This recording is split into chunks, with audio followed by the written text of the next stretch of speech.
We're back in 1986, and Nick is super proud of himself. Like, he's, like, really proud of himself. He's, like, telling the group as they're in the car, "Now, aren't you glad that I made you practice that escape route so many times? Never mind the fact that,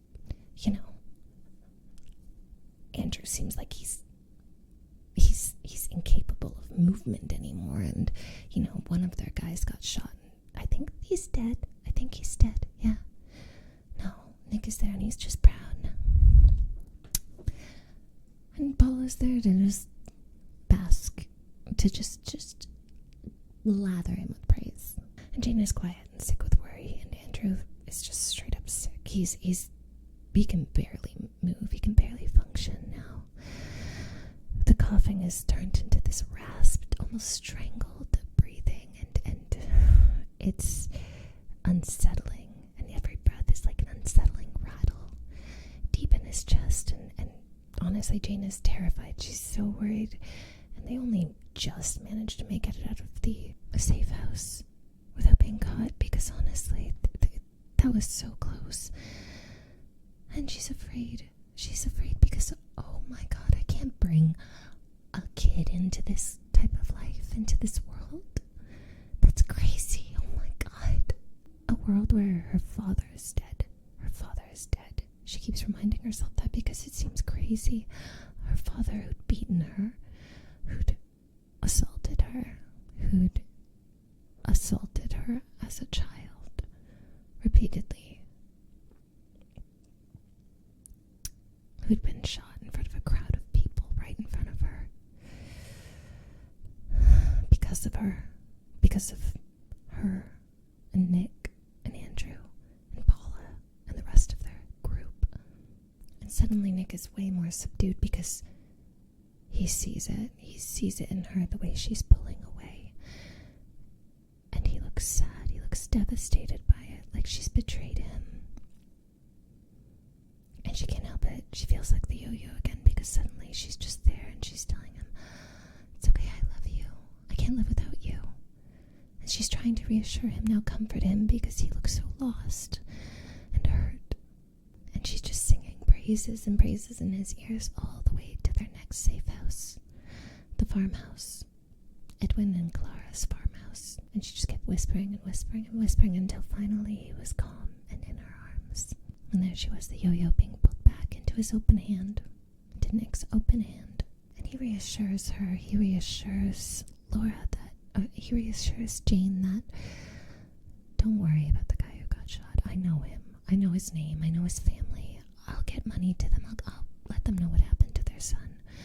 I'll make sure everything is okay. Don't worry. I know everybody's family.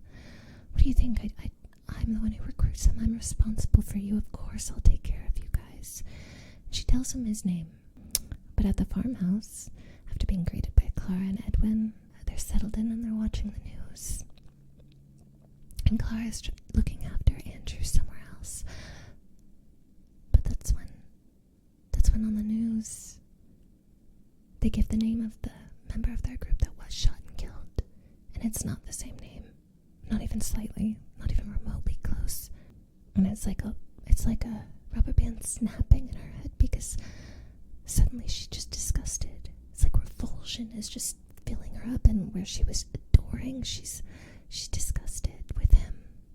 And she thinks of cults and brainwashing, and her brother is sick and he needs a hospital. So many lies, lying to her like it was nothing, like it was just easy. No regret, no remorse. And then she's in Nick's face. She's telling him everything she thinks. She's being honest. She's just like, "You lied. You lied. You didn't know him then.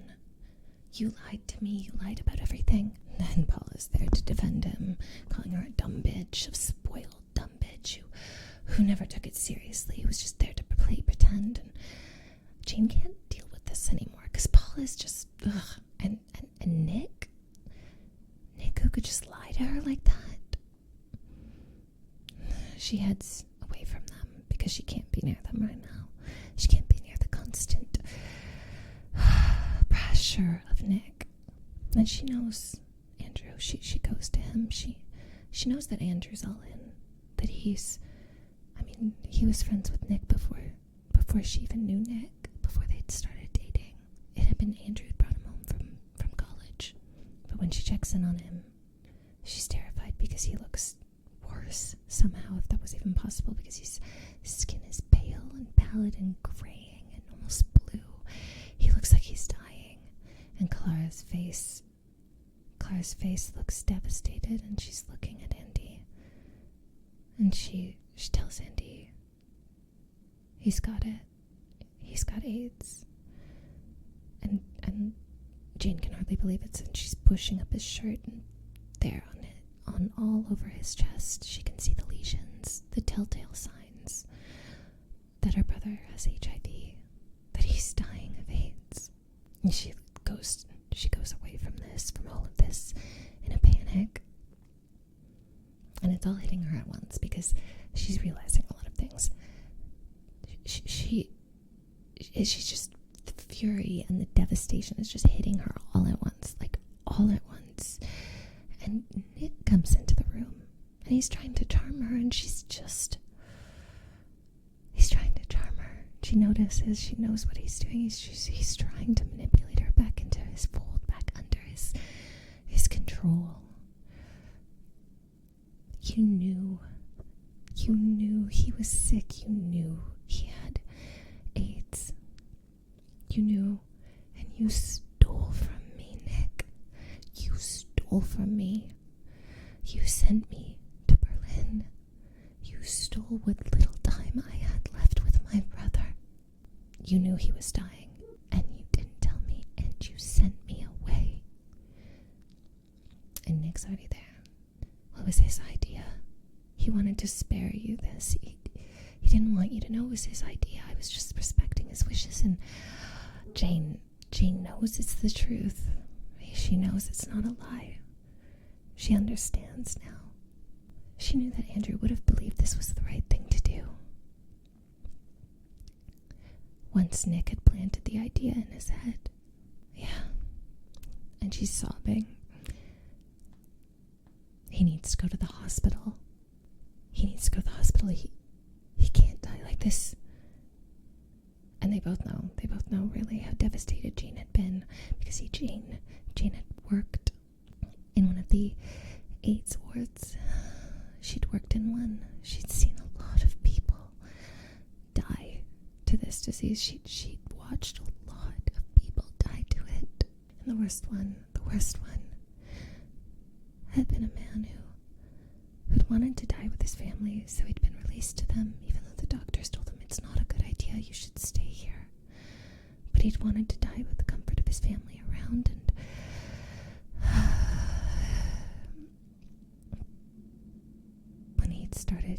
when the pain had started, when it had become too severe, his family had tried to get him to a hospital, tried to get him to one in time so that they could give him something for the pain and make it easier, make his passing easier, but they hadn't taken him to a busy city hospital that knew what to do. They'd taken him to a rural hospital that had no idea, and they didn't know, and they were too afraid to go near him, and they wouldn't even put a tube down his throat so he could breathe, so he had suffocated to death for 8 minutes, and Jane had seen it, and she knows that is not a good way to die. She'd watch his panic, his fear, the pain of not being able to bring air into his lungs. He needs to go to a hospital. Andrew needs to go to a hospital. But Nick has gone cold. His whole demeanor shifts, and he's not trying to reassure her anymore. No, it's ice now. And he tells her with great indifference, like he's just done with her. Like he's over it. He doesn't care. Then you have a choice to make, don't you, Jane? You either come with me, and we go to New York like we planned, and he can go to the hospital, or he comes with me, and you can stay here. And Jane freezes, and she's panicking now, because now he's threatening to leave her, break up with her. She's pregnant, and she's like, oh no, I can't lose him, and she feels like the yo-yo again. And he's already forced her to give up so much of herself. She realizes, and he forced her to give up so much already. Her father, her family, her wealth, her music. She'd given up her music, her career for him. The biggest love of her life had been the music. It's what kept her going through everything that had happened to her. She'd given it up for him. And now he's standing there after she'd given up everything, and he wants more. He wants her to give up Andrew for him too. But she already knows she can't. She can't let Andrew die alone, in pain, suffocating.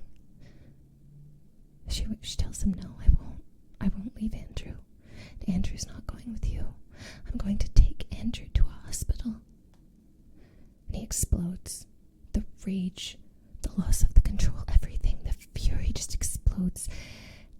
And he reaches out to her, and he's beating her now. He begins to beat her and punches her repeatedly in the face, in the stomach, and she brings her hands down to protect her stomach because she's pregnant. Oh my God. And she's like covering her hand over her stomach to try and protect the life inside of there that's so fragile. And he's grabbing her by the back of her head, and he's bringing his mouth to her ears, and he whispers, "You think that I would let you keep it?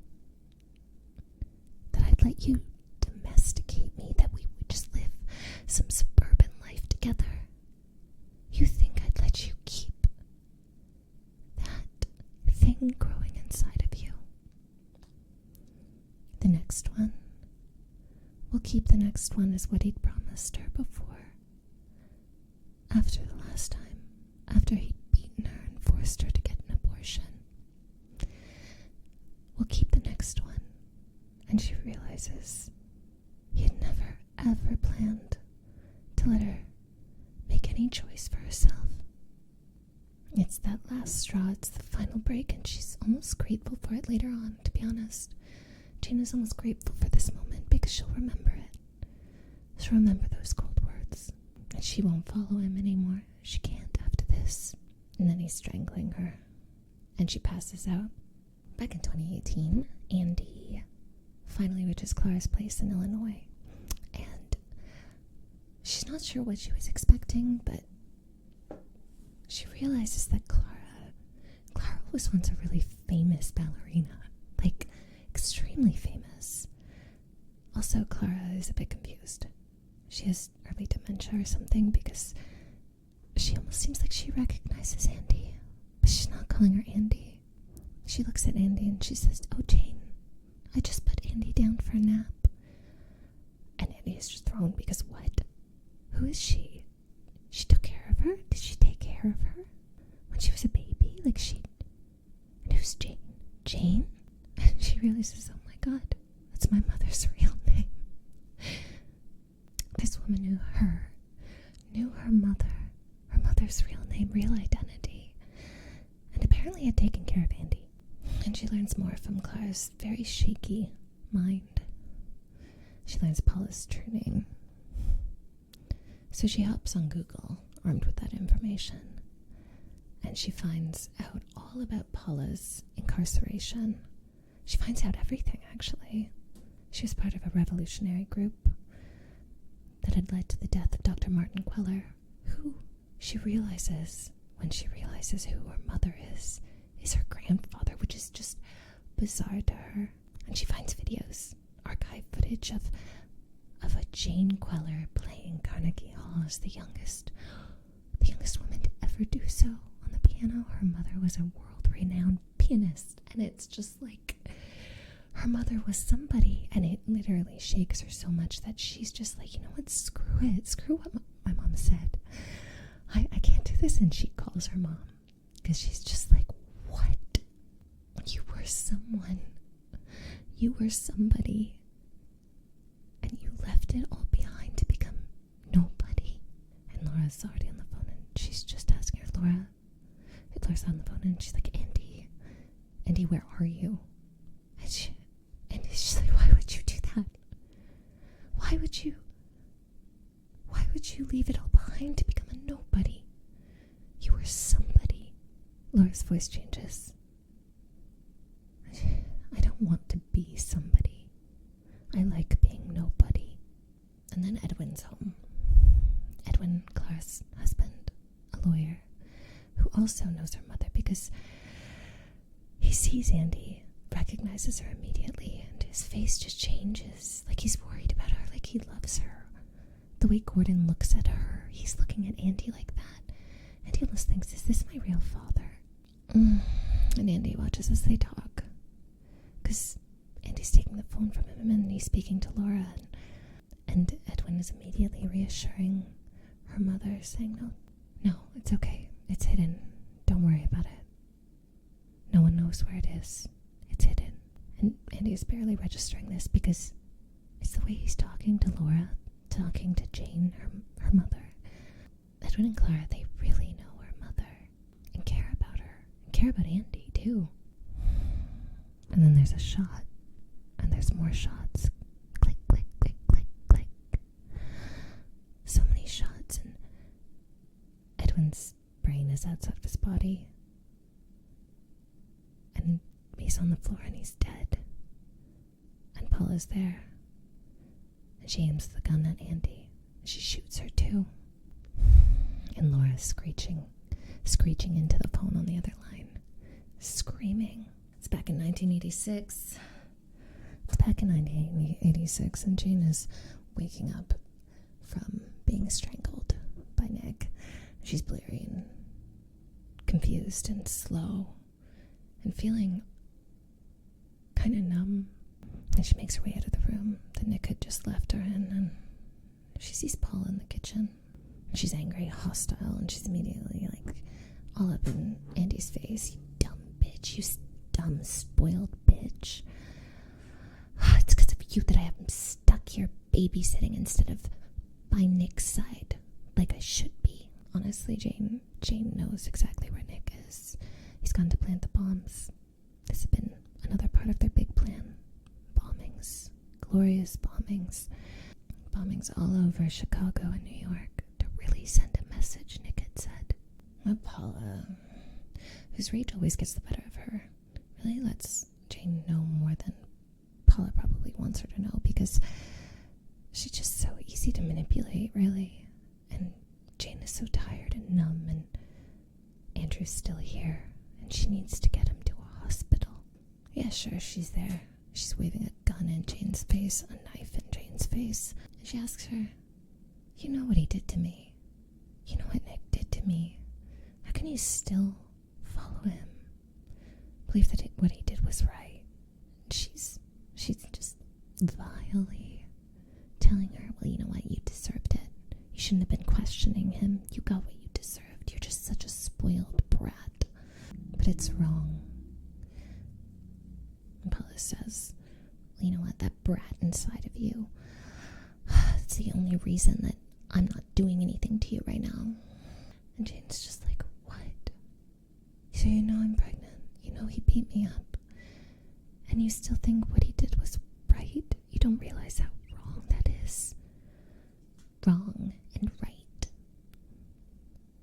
are just ways to control us that the patriarchy has made up. And Jane's just so confused. Honestly, when I was reading it, I was really fucking confused by that. I was like, what the fuck? But you know, there's gotta be people like that who are just like, just that far gone, you know? Jane's just so done, numb, assessing her surroundings, knowing she just has one goal at this point. She needs to get out of here, she needs to bring her brother with her, and she needs to get her brother to a hospital. So Jane turns to Paula and she tells her, you know, I think that Nick fucked Clara. And that kind of shocks Paula. She just looks at her like she's been slapped in the face, and honestly, Jane's a little shocked too, that she just feels nothing about it. She's not even jealous. She just knows it's true, but also she doesn't really care anymore. Honestly, she's a little bit jealous of Clara, because somehow Clara, who was just like Jane in a way, world-renowned, accomplished young woman who needed something out of Nick, had gotten what she needed without losing her, without having to give up so much. Jane wishes she'd been able to do that. Did he ever fuck you? And she doesn't even need to hear an answer from Paula because she knows the answer. Of course he didn't. Of course he wouldn't fuck you. Why would he need to? He gets so much more from you by not fucking you. Paula just loses it, screams in rage, and just swings wildly for Jane. But Jane had already assessed the situation. She'd already seen the metal box that Paula was supposed to be guarding, that Nick had brought with him, and she knew it was very important. But it's a heavy metal box, and so she takes it, she swings it directly into Paula's face, and Paula is knocked unconscious because that is a heavy metal box. She keeps the metal box with her, doesn't want to let go of it. She's kind of armed, and also she knows it's important. She knows that Nick has been treating this box like it's incredibly important. She rushes to Andrew. She sees, oh God, he's so much worse. He's dying now. She knows he's dying. She knows she doesn't have much time, and she needs to get him to the hospital. But she also knows that Andrew won't listen to just her. So she does the one thing she knows will convince him, and she leans over him and she tells him, "Come on, Andrew. We have to go. Nick said we have to go. We need to get into the car. Nick told me we have to leave, so let's go." He's slow, and she has to lift him most of the way. But they stumble out into the car. His breathing is terrible. When they get to the hospital, she's stumbling towards the entrance, but the doctor's already there. They're opening the door for her. They're taking Andrew from her, and they're looking at him with care and understanding. And they're looking at Jane, and they're saying to her, "I've got him now. Don't worry, we've got him now. Let us take care of it." And they have him set up, and he's being made to feel comfortable, and he's not in pain anymore as the pain medication and the machines start doing their job, and suddenly he looks so much more peaceful. And Jane is holding his hand. She knows she's made the right decision now. As she watches him, they were both taken in by Nick. They were both manipulated, charmed, to giving up everything for him. But they still had each other, and she would be with Andrew until the very, very end. That's why she doesn't even wince. She refuses to move when the police get there. And honestly, all they do is stand outside Andrew's door. They know what this is. They understand that Andrew's not getting up from this bed. So they wait at the door. And right before he falls asleep for the last time, Andrew tells her, "Trade them. Trade them all. Trade them all." She holds on to his hand as he falls in and out of consciousness. And then Jasper arrives. He notes their dying brother, and he's looking at Jane now. There's been a bombing in Chicago, at least one casualty. And he tells her it was one of them, actually. They'd been setting up the trigger, and the thing had gone off. The guy had died. You know, Nick Harp wasn't even his real name. It was an assumed identity, a fake identity. He'd been a suspect in the murder of his girlfriend back home. He'd had to leave and take on a new identity to get away from the mess he'd caused. Hell, his parents weren't even dead. And Jane is shocked, yeah, but it doesn't even make a difference to her anymore. Nick, not Nick. None of it really mattered because she knew deep down it would never have mattered. Like, when I say this book really is really honest about how deeply brainwashed Jane / Laura is. Like, it's crazy. Like, the way she says it, she's just like, it doesn't matter who he was because he was already there. She still loved him. Even now, she loved him. She knew she'd never fully be able to get him out of her. That's how deeply he dug into her. And if it hadn't been for her unborn child, for Andy and Andrew, she never would have left him. She she never would have been strong enough to leave him. Which is just a crazy thing. Like, I've never read a book where it's like that honest about such a massive weakness in a character. It's almost fascinating. Like, I found that fascinating. Now Jasper's telling her, Paula has been captured. You need to make a deal before Paula makes a deal, because she's gonna make a deal. The first one to the table is gonna get the better deal. The other one's just gonna be thrown in prison. He turns to her and he says, you need to rally the troops together, and then you need to make a deal. There's something about the way he says that, because you know what's weird? Jasper is a very specific kind of person, and Jasper served. He served in the military. He would never use the term troops like that, because it was sacred to him. He would never sully a term like that to describe their revolutionary group, or what was left of it. She realizes, Jasper, you knew about Oslo. You knew about all of this. And suddenly it makes perfect sense to her. She realizes, yeah, he wanted control of the Queller company. Andrew had already told Jane in the car ride over to the hospital with the last of his struggling breaths, had managed to let her know what was inside the box. She checked for herself. It was Jasper. Jasper had signed the same documents, continuing the same discriminatory practices her father had done, committing fraud, taking money but never using the money the way that they said that they were going to. And she had the proof of it, because all of the documents with Jasper's signature were in her possession. She knows why Nick had held that over his head. Oh God, he'd always wanted to humiliate Jasper, because Jasper had always been so snide to him, always been so superior. And Nick could never stand that. He'd always wanted to punish those who made him feel inferior. And Jasper's panicking now that he's realizing, oh my God, they have proof of it. They have proof of it. Oh, shh. But Jane's going, Jasper, no, calm down. Because, you see, you don't need to, I have. But before she can even tell him that she has all the documents and that he's perfectly safe, because she has all the proof, Jasper, in his panic, says, it's okay, I have a plan. We'll say it was him. We'll say it was Andrew. We'll say Andrew forged my signature. We'll put the whole thing on him. Jane, he's dying anyways. And that hits her like a ton of bricks, like cold water to the face. And she's just looking at him like, no, absolutely not.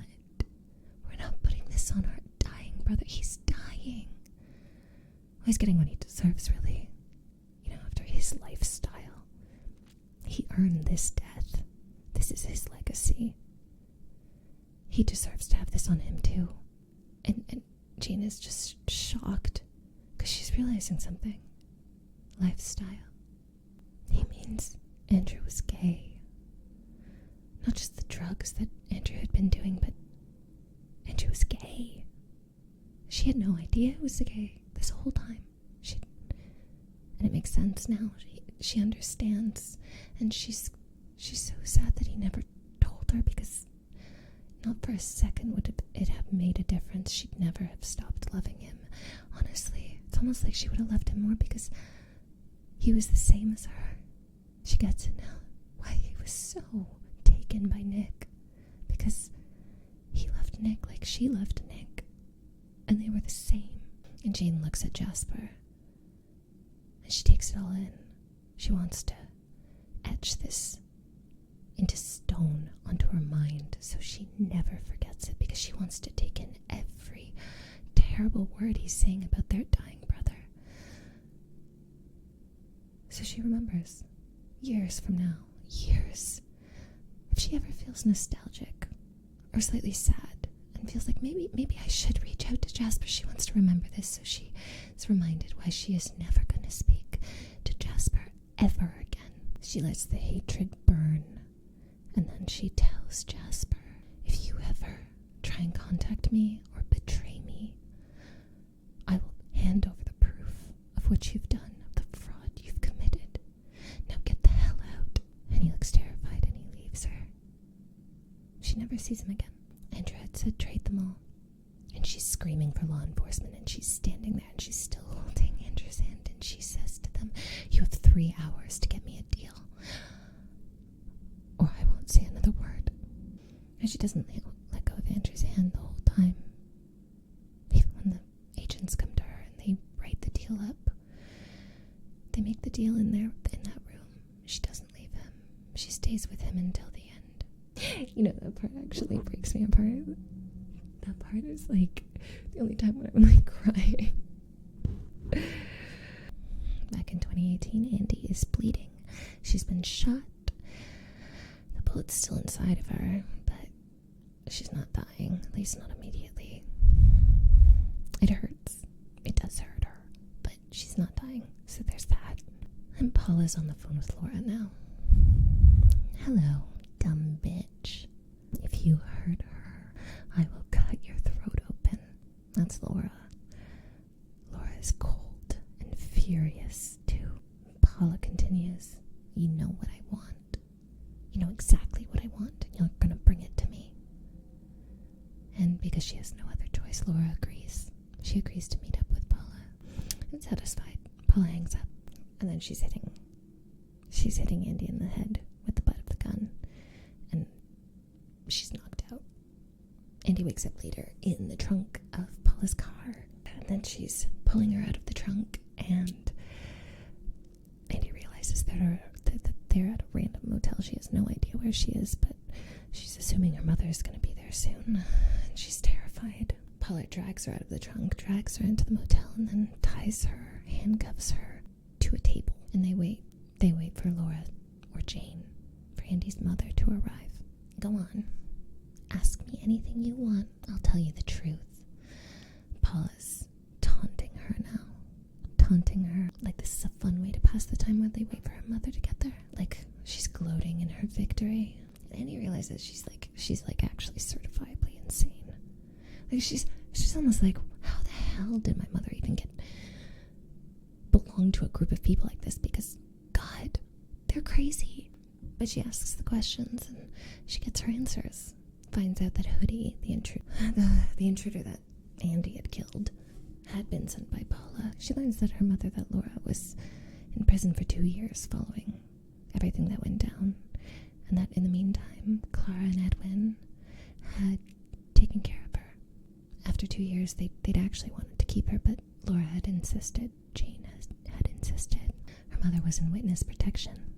And she asks Paula, was Edwin my father? And she prays he wasn't, because she realizes she would have just seen her father die in front of her. But Paula's laughing at her. He wasn't your father. The only reason you're still alive is because Nick is your father. And when she finds that out, it's cruel and it hurts, because she'd read up on Nick.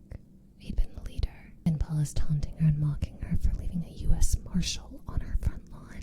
And then Andy has this sudden realization, and kind of a little bit of relief, that Mike is not actually a part of all this. He is a U.S. Marshal. Oh God, she kicked him in the... Oh, God. She's kind of embarrassed, but she is relieved. And she realizes, oh, that makes sense. That's why he would have a fake ID. I mean, it was a legal fake ID, because her mother's in witness protection. Mike must be in charge of her mother's protection. That's why he was following her around. And finally, Paula lets her know exactly what she wants from her mother, why they're all doing this. She wants the paperwork that has Jasper's signature on it. The one that Laura had taken from her, taken from Nick, and from Paula. You see, your uncle wants to be president. Oh my God, Andy realizes, holy, that billionaire Jasper Queller, that's her uncle. She has an uncle. You see, Jasper keeps advocating to keep Nick in prison every time he's up for parole, and they keep getting convinced. She wants to stop him, force him to be silent, especially since he wants to run for president. She wants Nick out of prison. Nick wants out of prison. But Andy's kind of stupefied, because honestly, that's so stupid. She's looking at her like, okay, maybe back in the 80s, this would have been a big deal, but honestly, has she not been keeping up with the times? Like, all he'd have to do is go on a freaking apology tour, hire a PR team. They put a spin on it. After the apology tour, he'd probably be more popular. And she, again, is just like, how the hell did my mother end up with these idiots? They finally hear a knock at the door, and there she is. Laura's in the doorway. Andy lets herself cry out, "Mom," and relief is flooding over her because she hasn't seen her mom in so long, and she's so happy to see her mother, even under these circumstances. But Laura's shaking her head at her. She's looking at Andy, not looking at Paula. And Paula can't stand this, so she shoves the gun right in Laura's face. But Laura is ignoring the gun, ignoring Paula. And as she looks at Andy, "Are you okay?" Andy nods. "Where are they? The files, hand them over now." Paula is yelling at Laura. She's impatient. She wants the victory. She wants to be reunited with Nick, even after all this time. And Laura keeps her eyes locked on Andy's as she hands it over to her. And Paula is greedily grabbing them. She takes them over to a desk in the motel room, eyes going back and forth, darting back and forth like she's afraid of Laura. She keeps checking on Laura, making sure Laura's not doing anything. Andy realizes she's actually kind of afraid. She wonders why when she has the gun. She turns to Laura and she tells her, "Get on the bed. You have what you wanted. Now let us go. And no one else will get hurt." And Paula's already shoving the gun back in her face. "You're the one who's going to get hurt." And Laura's nodding like she expected nothing less from Paula. She looks at Paula and she says, "I'll stay. Let her go." And Andy is panicking because no. But Paula doesn't care. She's shoving Laura back onto the bed. And Laura, who is still bandaged up, still has the cast, is falling to the ground because she doesn't have any arms to catch herself on. She's literally fallen to the ground. And Andy starts to freak out. She's starting to kick and scream and try so hard to get out of the handcuffs, but they're handcuffs and it hurts so bad. And she's moving and moving, just trying to get away. And Paula tells Laura, "Your daughter is going to watch you die. I'm going to tie you up and I'm going to gut you like a pig. Nick wouldn't want." What the hell do you know about what Nick wants? And Andy is trying desperately to get at her mother, to help her mother, to get between them. She can't. Like, the pain is just so unbearable, and she still tries. "I was his lover for 6 years, and I gave birth to his child." And Paula hits Laura this time because she can't contain the jealousy, the rage. And she's hitting her with the back of the revolver, and that sound, the smack, it takes Andy back to the farmhouse. She'd shot Andy. She shot Edwin. And then click, click, click, click, click, click. She hadn't shot Laura yet. Why hadn't she shot? She keeps looking at Laura like she's afraid of Laura. The gun didn't sound like that exactly. It wasn't heavy. The gun was empty. She realizes all of a sudden the gun is empty. The gun has been empty the whole time. She'd spent 6 bullets that click, click, click, click, click, click. That had been her checking to see if there was any bullets left, and there was none. Mom. And he's like screaming at the top of her lungs, trying to get Laura's attention. Mom, look, Mom. And she's holding out her hands the same way Laura had done at the beginning, and Laura she sees her daughter hold up her fingers the same way Laura had done at the beginning. 5 fingers up, and then 6 bullets spent. The gun was empty. Immediately Laura lunges upwards, reinvigorated. It shocks Paula, and Paula tries to bring the gun back down on her, but not this time, because Laura is grabbing the gun with her good hand, holding it up, and with her other hand, the one that's wrapped and bandaged, she's bringing it towards, and she punches Paula's throat. And suddenly Paula is bleeding out. She'd hidden a razor blade inside of her bandaged arm. And Laura leans down to whisper into Paula's ear. Something she'll never admit, she said, because it's kind of bitchy. She'll never never admit to Andy she said this. Even when Andy asks her later, she reaches down and she whispers, "Well, he's never gonna fuck you now, is he?" It was really bitchy. Very petty. We do get an epilogue in the book. The epilogue is like a month later. Laura and Andy are on their way to a minimum security prison that the man who was known as Nick, Andy's father, is being kept and has been kept for the last God knows how long, since he was incarcerated.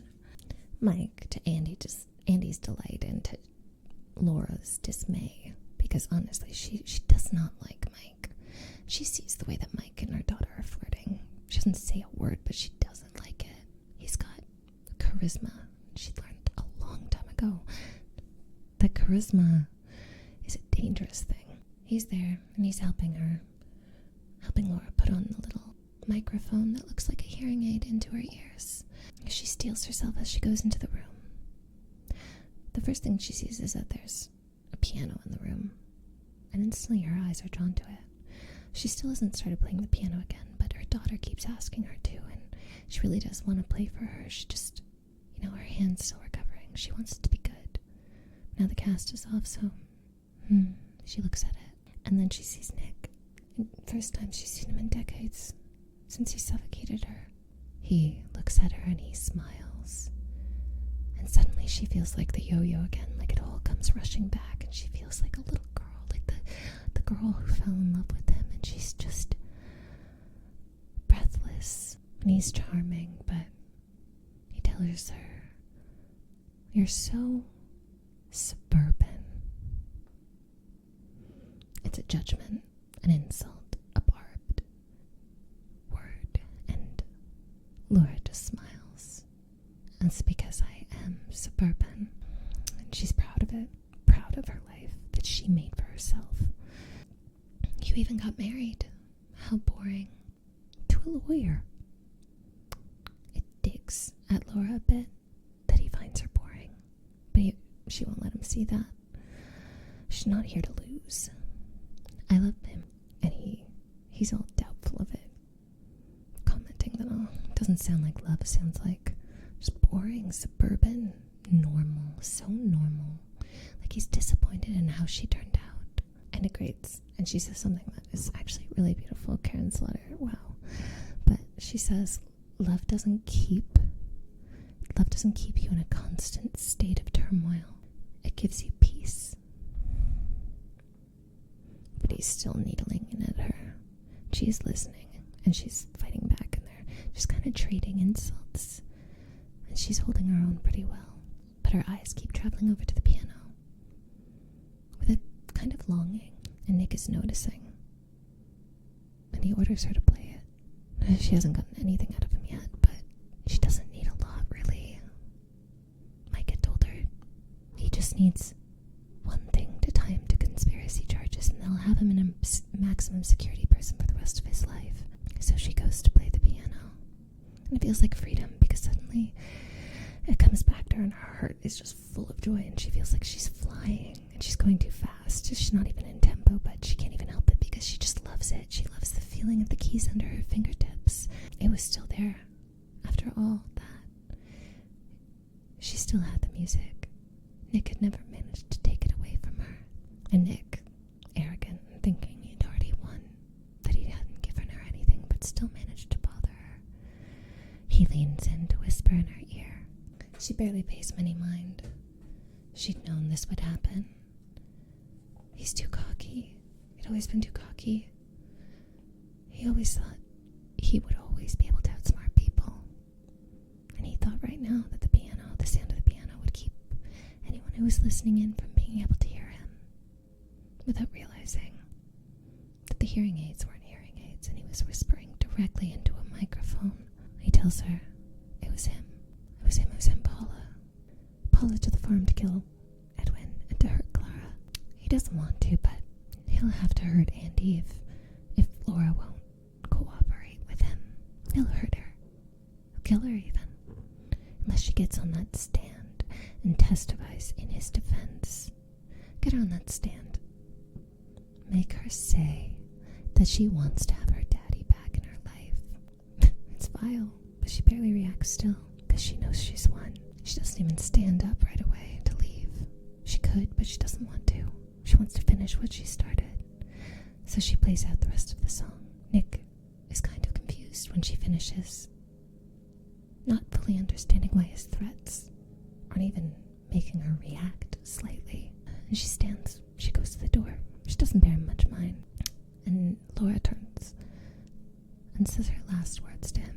I am magnificent because I am so uniquely me.